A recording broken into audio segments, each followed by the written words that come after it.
BLACKTAIL is the first game from Polish studio The Parasite SA. You take on the role of Yaga, a young woman looking for her sister in a beautiful, dark fairy tale world. Through a mix of crafting, archery, platforming, and spellcasting, you'll spend roughly 10 to 15 hours trying to uncover what has happened to your family and your friends. Will you choose to become the protector of the woods, or the nightmare that haunts them? Let's find out in the XboxEra review of BLACKTAIL.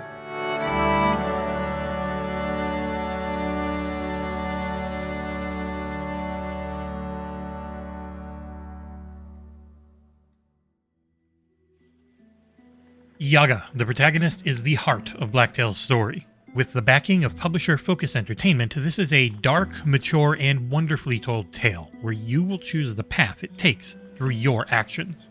It is a binary system of good and bad, and I actually struggled at first to guess how my actions would be taken. As Yaga, you will traverse the woods while looking for your sister Zora and your friends. Along the way, you'll come across things like birds trapped by plants that you can either save, which is good, or kill both the bird and the plant, which is very bad. There are ants looking to attack nearby humans. Will you help them and be wicked, or refuse and risk their anger while keeping your morals? It's an interesting system, and one that has benefits both gameplay and story-wise depending on what you're looking for. If you are bad and try to meet a noble mushroom knight, he'll attack you on sight. But if you're good and meet with a nasty trickster, the same thing can happen. It's a solid pro and con system for interacting with quests that extends to the gameplay as well. Being good affords you more resources, while being bad makes you better at combat and offers up useful healing drops during it. Like many games, I found that being good ended up making playing the game a bit harder at times, as you're simply not that powerful in combat without either being very evil or grinding out a lot of the resources and side quests needed to level up your character. But I am getting a little bit ahead of myself, so let's get back to the overall story setup. I ended up focusing on the main quest pretty hard, as my review window was filled with like 4 other videos to work on. The map is huge, and exploration and side questing are definitely encouraged. The game's PR informed me that a full playthrough of 100% should take you anywhere from 20 to 25 hours. I finished up in about 10, and I did miss a lot of the side content. Each area of the map represents a different season and has numerous side quests and unlockables to find. Both the main and side stories were of consistently high quality. The writing is solid and the voice acting is great. Yaga, the voice inside her head, her sister, friends, and more felt like pretty realized, deep characters by the end. For a game of this budget and team size, they punched well above their weight in the overall presentation. Yaga's main form of defense is her bow, which eventually has 3 different ammo types that you must constantly craft. This is one of my main gripes with the game, as early on, you will need to constantly grab wood and feathers so you can constantly craft the base arrow type.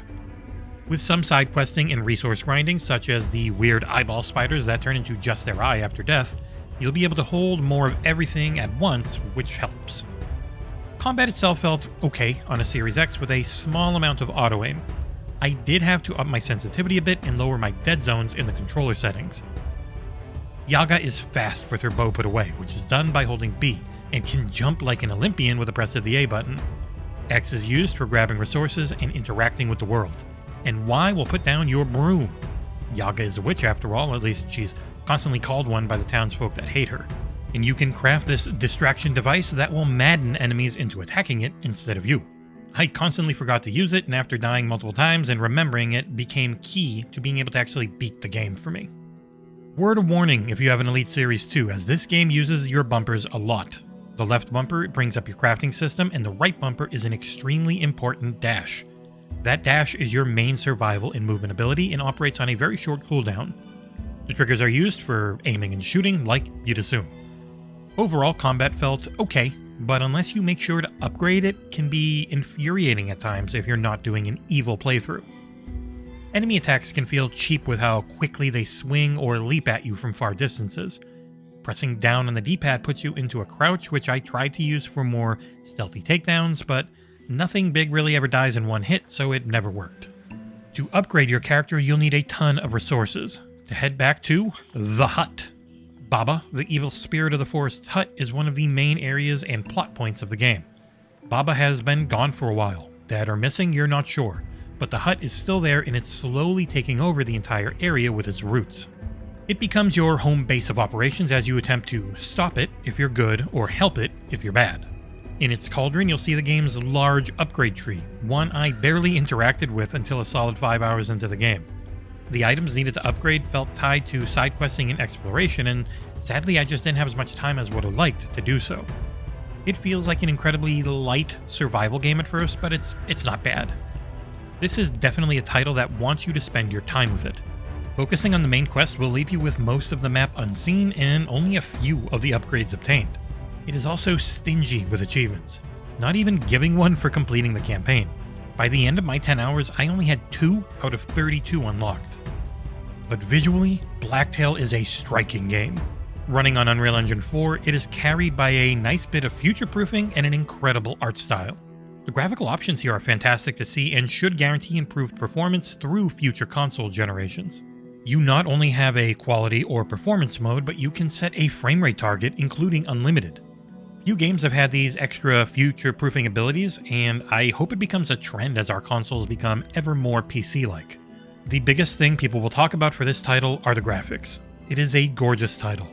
Tons of color, with deep saturation, and a mix of almost cartoon-like but not quite character and enemy models create something that should stand the test of time.